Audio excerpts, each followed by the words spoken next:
අයිබන අපේ YouTube යාළුවාලා හැමෝටම sithumtech YouTube channel එකට තමයි ඔයාලා අද සුපුරුදු එකතු වෙලා ඉන්නේ. ඕකේ අරන් ඉතින් ඔන්න අද මම කතා කරන්න යන්නේ ඔයාගේ ස්මාර්ට් ෆෝන් එකකට. ඔයාගේ ප්‍රයිමරි ඩිවයිස් එකේ ස්මාර්ට් ෆෝන් එක වතුරකට වගේ වැටුණොත් එහෙම නැත්නම් වතුර ගියොත් මොකද්ද මොනවද කරන්න ඕනේ කියලා. සාමාන්‍ය මේ ප්‍රශ්නේ ගොඩක් වෙලාවට ගොඩක් අය වැරදි තීරණයක් ගන්නවා මේක හින්දා වගේ ෆෝන් එක සම්පූර්ණයෙන්ම ඩැමේජ් වෙන්න පුළුවන්. ඒක නිසා සාමාන්‍ය වගේ ෆෝන් එක වතුරට වැටුණොත් එහෙම නැත්නම් වතුර ගියොත් කරන්න ඕනේ ස්ටෙප්ස් කිහිපයක් තියෙනවා මේක හරහා වගේ ෆෝන් එක සේව් කරගන්න අවස්ථාව තියෙනවා.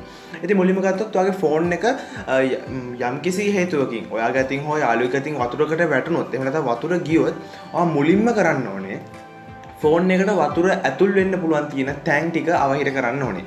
ඉතින් විශේෂයෙන්ම කියනවනේ ඔයාගේ වතුර වැටිච්ච අවස්ථාවේම ඔයා ෆෝන් එක එළියට ගන්න ඕනේ. ඒ කියන්නේ තව දුරටත් ඒක වතුර තියන්නේ නැතුව ඉක්මනින්ම එළියට ගන්නවා නම් ගොඩක්ම හොඳයි. ඉතින් ඒක අරගෙන ෆෝන් එක වඩ පොඩ්ඩක් ගසන්න අවස්ථාවක් තියෙනවා. එහෙම කරලා ඔයාගේ ෆෝන් එක රෙදි කෑල්ලකින් පිහදන්න ඕනේ. මේක ගොඩක්ම ඩ්‍රයි රෙදි කෑල්ලක් වුණත් ගොඩක්ම හොඳයි. ඩ්‍රයි ක්ලොත් එකකින් මේක පිහිද්දනම් ඔයාලට පුළුවන් ඒකේ වතුර ටික පිටතින් ගෑවිලා තියෙන වතුර ටික ඉවත් කරන්න.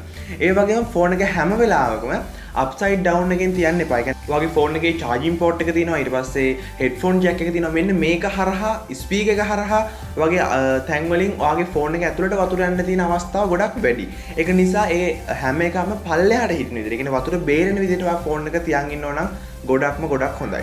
ඒ වගේම ඔයා වතුරට වැටිච්ච ගමන් වගේ ෆෝන් එක වතුරට වැටිච්ච ගමන් ඔයා ඒක සමහරවිට ඕෆ් වෙන්න පුළුවන්. ඒක ඕෆ් වෙච්ච වෙලාවෙම ඔයා ඒක නැවත ඔන් කරලා බලනවා නම් මෙන්න මේක ගොඩක් ලොකු රිස්ක් එකක් වගේ ෆෝන් එකට ඩැමේජ් වෙන්න තියෙන අවස්ථාව ගොඩක්ම වැඩි.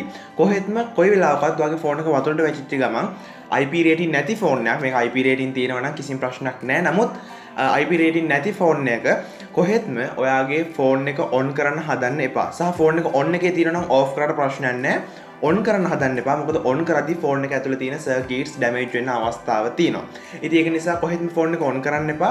මුලින්ම ෆෝන් එක ඔන් නොකර ෆෝන් එක පිහිදන් පස්සේ ඒකේ තියෙන හැම පෝට් එකම පල්ලෙහාට වතුර බේරෙන විදිහට තියන්න හැම එකම පිහිදන්න උත්සාහ ගන්න. ඒ වගේම ඔයාගේ ෆෝන් එක අවසාන වශයෙන් ඔයාලට පුළුවන් වතුර නැති කරගන්න ෆෝන් එක ඇතුලේ තියෙන වතුර ටික ඇබ්සෝබ් කරගන්න සාමාන්‍යයෙන් හාල් ගොඩක වගේ ෆෝන් එක පොඩ්ඩක් ඇතුලට දාලා තියන්න පුළුවන්. ඒ කියන්නේ ෆෝන් එක හාල් වලින් වහලා ටික වෙලාවක් තියන්න පුළුවන්. මෙන්න මේක හරහා ෆෝන් එක ඇතුලේ තියෙන වතුර ටික හාල් වලට ඇබ්සෝබ් කරගන්න අවස්ථාව තියෙනවා. ඉතින් මෙන්න මේක හරහා වගේ ෆෝන් එකේ සම්පූර්ණයෙන්ම වතුර ටික ඉවත් කරගන්න ලොකු අවස්ථාවක් සහ ලොකුම උදව්වක් හම් වෙනවා මෙන්න මේ ටික හරහා.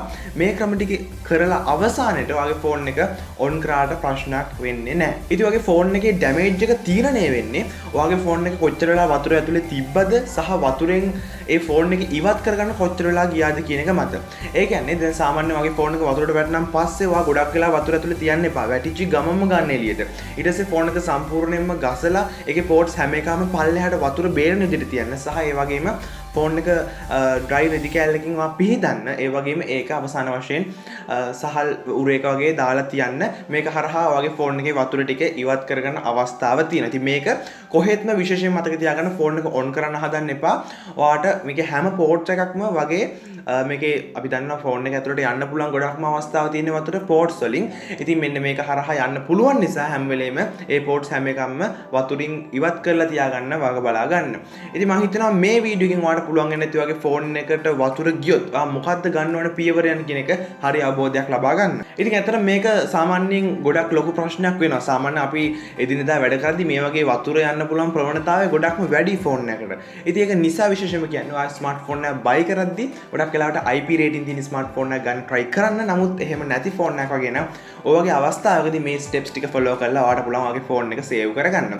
ඉතින් අද මම වීඩියෝ එකෙන් කතා කරේ සාමාන්‍ය ස්මාර්ට් ෆෝන්ස් ගැන කතා කරනකොට ඒ gadgets නිවස් මේ හැමදේම ගැන කතා කරද්දී මේ වගේ ප්‍රශ්නත් අපිට එදිනෙදා ජීවිතයේදී මුණ දෙන්නට අවස්ථාවක් තියෙනවා.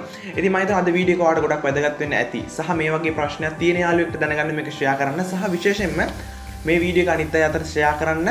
මේ වගේ දෙයක් වෙන්න කලින් කොයි වගේද මේ වගේ දෙයක් වුණාම මුහුණ දෙන්නේ කියන එක පිළිබඳව යාළුවාට අවබෝධයක් ලබා ගන්න. අපි ඊළඟ වීඩියෝ එකකට හැමෝම තාම subscribe කරලා නැත්නම් පොළේ රතු පාට subscribe බටන් එක click කරලා notification එක on කරන්න. අපි ඊළඟ වීඩියෝ හැමෝටම ජය වේවා.